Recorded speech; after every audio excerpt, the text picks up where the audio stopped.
नमस्कार साथियों, मयूर education YouTube channel में आपका स्वागत है। कल हमने पढ़ा था मानव तंत्र के अंतर्गत हमारे शरीर में क्रियाशील कौन कौन से तंत्र होते हैं और उनमें से पाचन तंत्र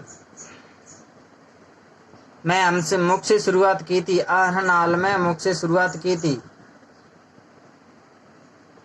जिसमें हमने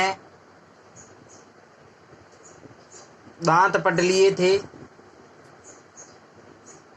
मुंह, जीवा, दांत, उसके बाद आती है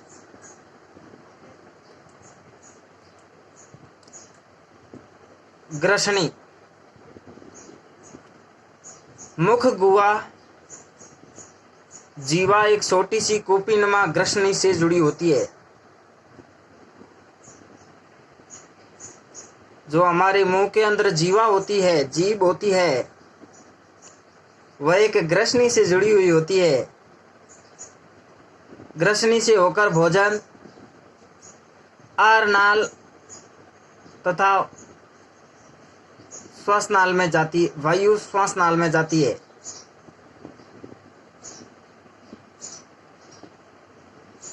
ग्रसनी की संरचना इस प्रकार की बनी हुई होती है कि भोजन किसी भी सूरत में श्वास नली में नहीं जाता है और वायु किसी भी सूरत में आहार नाल, भोजन नाल में प्रवेश नहीं करता है। इन नालों का मुख ग्रसनी के नीचे की तरफ होता है। अग्रभाग में श्वास नली होती है तथा पृष्ठभाग में ग्रास यानी भोजन नाल होता है। ग्रसनी की संरचना को 3 भागों में विभक्त किया जाता है। नासा ग्रसनी, मुख ग्रसनी, कंठ ग्रसनी, और कंठ ग्रसनी को अधोग्रसनी भी कहते हैं। अब हम ग्रसनी का कार्य समझ लिया। ग्रसनी भोजन को श्वास नली में तथा श्वास को भोजन नाल में जाने से रोकती है। अब हम ग्रास नली पढ़ते हैं। ये संकरी पेशीय नली है जो 25 सेंटीमीटर लंबी होती है। ग्रसनी से नीचे की तरफ आते हैं तब हमें ग्रास नली मिलती है, जो कि पेशीय नली होती है।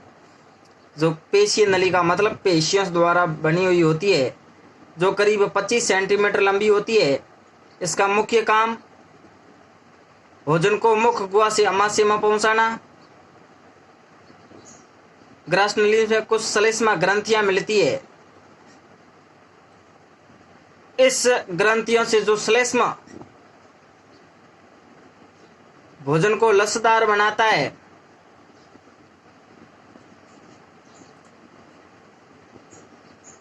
और ग्रास नली में उपस्थित भित्तियां मतलब दीवारें एक विशेष प्रकार की गति प्रदान करती है। एक विशेष प्रकार की परमाणु कुंचन गति प्रदान करती है, जिसके माध्यम से भोजन मुख से होते हुए, ग्रसनी से होते हुए आमाशय तक पहुंचता है। ग्रास नली के शीर्ष पर ऊतकों का एक पल्ला होता है और ये पल्ला एक घाटी या ढक्कन या एपोग्लोटिस कहलाता है। भोजन निकलने के दौरान यह पल्ला बंद हो जाता है तथा भोजन को श्वास नली में प्रवेश करने से रोकता है। हमारी जीभ के बाद एक ऐसा छोटी सी, हम मानते जीभ जैसा दिखता है, वो एक ढक्कन कहलाता है, जिसको हम भोजन लेते हैं तो वह भोजन श्वास नली में जाने से रोकता है। अब जैसे ही भोजन हमारे ग्रास नली से होता हुआ आमाशय में पहुंच जाता है, आहार नली का ग्रास नली से आगे का भाग आमाशय कहलाता है। ग्रास नली से जो आगे का भाग होता है वह अमाशय कहलाता है।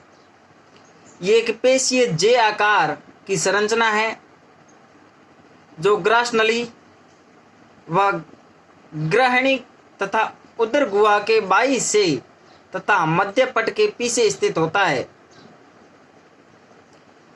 ये एक लचीला अंग है जो 3 लीटर तक आहार धारित कर सकता है या धारण कर सकता है या 3 लीटर आहार भोजन रख सकता है। जब हम अमाशय को 3 भागों में बांटते हैं, सबसे पहला कॉर्डियोरिक जठरागम भाग, जठर निर्गमी भाग और फंडिस भाग। जब हम बात करते हैं कॉर्डियोरिक या जठरागम भाग, जठरागम मतलब जठर का उत्पन्न होना, ये बायां बड़ा भाग है जहां से ग्रसिका अमाशय में प्रवेश करती है, वह जठरागम भाग कहलाता है। और जठरा निर्गम मतलब जहां से जठर निकलता है, जठरच्छ निकलता है, उसे जठर निर्गमी भाग कहते हैं। और ये अमाशय का दाहिना छोटा भाग है जहां से अमाशय छोटी आंत से जुड़ा हुआ होता है। फिर फंडिस भाग कहते हैं। ये जठरागम भाग तथा जठर निर्गमी भाग के मध्य का भाग फंडिस भाग कहलाता है। अमाशय में 2 अवरोधिनी पेशियां पाई जाती है। दोनों पेशियां अमाशय में भोजन सामग्री परागमन को नियंत्रित करती है। सबसे पहली है ग्रास नलिका अवरोधिनी। ये ग्रसिका व अमाशय को विभाजित करती है। अमाशय व ग्रसिका को विभाजित करती है तथा अमाशय में जो भोजन आने के बाद अम्लीय भोजन बन जाता है और उस भोजन को वापस ग्रसिका में जाने से रोकती है। और जठर निर्गमी अवरोधिनी अमाशय व छोटी आंत विभाजित करती है तथा अमाशय से छोटी आंत्र में भोजन निकास नियंत्रित करती है। 2 अवरोधिनी यानी 2 रोकने का काम करती है। सबसे पहले जो हमने पहले पढ़ा, ग्रास नलिका अवरोधिनी, अमाशय से भोजन ग्रास नली में वापस जाने से रोकना। और जठर निर्गमी अवरोधिनी मतलब अमाशय में जो भोजन होता है वो छोटी आंत में भोजन निकास को नियंत्रित करना। जब हम इससे आगे बढ़ते हैं, अमाशय के बाद छोटी आंत आती है और छोटी आंत अमाशय के जठरागमी भाग से शुरू होकर बड़ी आंत पर पूर्ण हो जाती है। अमाशय के बाद छोटी आंत आती है और छोटी आंत जो अमाशय का अंतिम भाग जठर निर्गमी भाग होता है उससे जुड़ी हुई होती है तथा इसका अंत बड़ी आंत पर पूर्ण हो जाता है। मानव में इसकी लंबाई 7 मीटर है। वैसे तो ये नाम में छोटी आंत है लेकिन काम सबसे बड़ा होता है। आरनाल के जो छोटी आंत है, सर्वाधिक भोजन का पाचन अवशोषण छोटी आंत द्वारा होता है।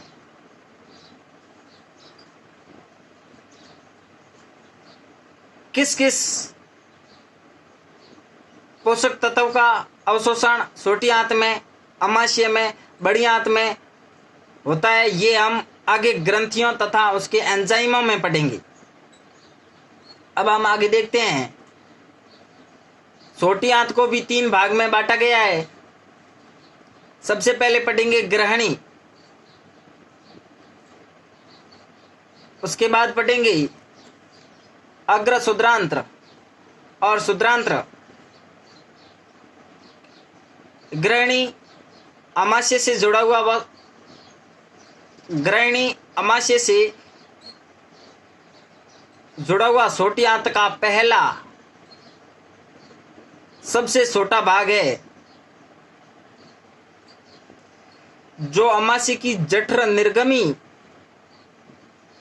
भाग से जुड़ा हुआ होता है।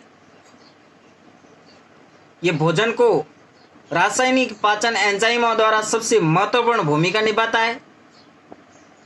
ग्रहणी के बाद हम देखेंगे अग्र शुद्रांत्र। शुद्रांत्र दो प्रकार के होते हैं, एक अग्र शुद्रांत्र, सोटी आंत का मध्य भाग,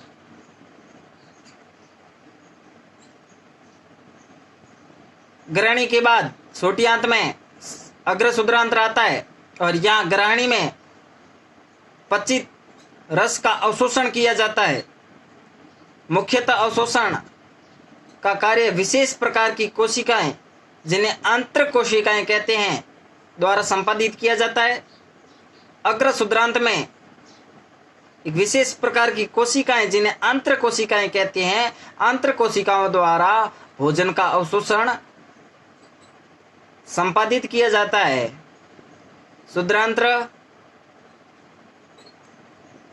ये छोटी आंत का अंतिम भाग है जो बड़ी आंत में जाकर खुलता है। ये भाग उन पोषक तत्वों का अवशोषण करता है।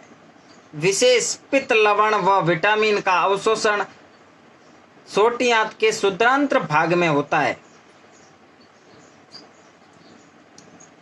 जब हम इनसे आगे बढ़ते हैं, छोटी आंत से आगे बढ़ते हैं, तो बड़ी आंत आती है। आहार नाल। आहार नाल में शुद्रांत्र के आगे का भाग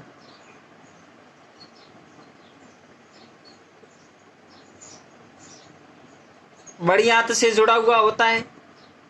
छोटी आंत का सबसे अंतिम भाग जो शुद्रांत्र होता है, वो बड़ी आंत के सिरे से जुड़ा हुआ होता है। और बड़ी आंत में कुछ ऐसे जीवाणु होते हैं जो छोटी आंत में शेष बचा भोजन है, जिनका पाचन नहीं हुआ, जिनका अवशोषण नहीं हुआ, वे बड़ी आंत में आ जाते हैं और उनका किण्वन द्वारा सरलीकृत कर पाचन किया जाता है। ऐसे जीवाणु जो बड़ी आंत में किण्वन की क्रिया करते हैं और वह छोटी आंत से जो भोजन आया हुआ है, शुद्रांत्र से भोजन आया हुआ है, उनका अवशोषण सरलीकृत कर अवशोषण करते, पाचन करते हैं। बड़ी आंत का सबसे मुख्य कार्य है जल व खनिज लवणों का अवशोषण तथा अपशिष्ट भोजन को मल द्वार में उत्सर्जित करना।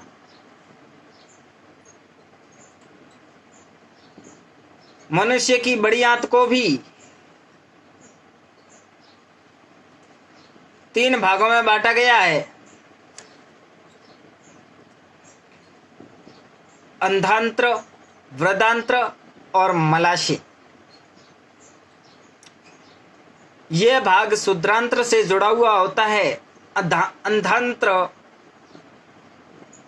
शुद्धांत्र से जुड़ा हुआ होता है और यहाँ शुद्धांत्र से आने वाली आहार रस का अवशोषण तथा शेष बचे भोजन का बड़ी आंत का अंधांत्र से आगे वाला भाग वृद्धांत्र में भेज दिया जाता है। अंतनाल के प्रथम भाग से थोड़ा नीचे 4-5 इंच लंबी नली के आकार का अंग निकलता है, जिसे अपेंडिक्स कहते हैं। अंतनाल के प्रथम भाग होता है, थोड़ा नीचे की भीतर की तरफ 4-5 इंच लंबा नली के आकार का एक अंग निकलता है, जिसे अपेंडिक्स कहते हैं। और ये एक अवशिष्ट होता है, किसी काम का कोई अंग नहीं होता है, जिसे अंग निकलने से, शरीर में दर्द होने से ऑपरेशन करे उसे निकाला जाता है। जब हम इसे आगे पढ़ेंगे, वृद्धांत्र आहारनाल की में बड़ी आंत का अंधांत्र के आगे वाला भाग वृद्धांत्र कहलाता है और ये उल्टे यू की करीब 1.3 मीटर लंबी नलिका होती है। और वृद्धांत्र 3 प्रकार के होते हैं, 4 प्रकार के: आरोही वृद्धांत्र, अनुप्रस्थ वृद्धांत्र, अवरोही वृद्धांत्र और सिग्माकार वृद्धांत्र। जब हम बात करते हैं आहारोही वृदांत्र की तो ये करीब 15 सेंटीमीटर लंबी होती है और अनुप्रस्थ वृदांत्र 50 सेंटीमीटर लंबी होती है और अवरोही वृदांत्र 25 सेंटीमीटर लंबी होती है और सिग्माकार वृदांत्र करीब 40 मीटर लंबी होती है। इन सभी को मिलाकर वृदांत्र 1.3 मीटर लंबा हो जाता है। अब बड़ी आंत में वृदांत्र के बाद मलाशय आता है। मलाशय आहार नाल का अंतिम भाग है। ये करीब 20 सेंटीमीटर लंबा मलाशय के अंतिम 3 सेंटीमीटर वाले भाग को गुदा नाल कहते हैं। गुदा नाल मलद्वार के रास्ते बाहर खुलती है और गुदा नाल में 2 स्वर्णी बही तथा अंतःस्वर्णी पाई जाती है। अपशिष्ट पदार्थों को बाहर निकालने की प्रक्रिया स्वर्णी पेशियों द्वारा नियंत्रित करती है।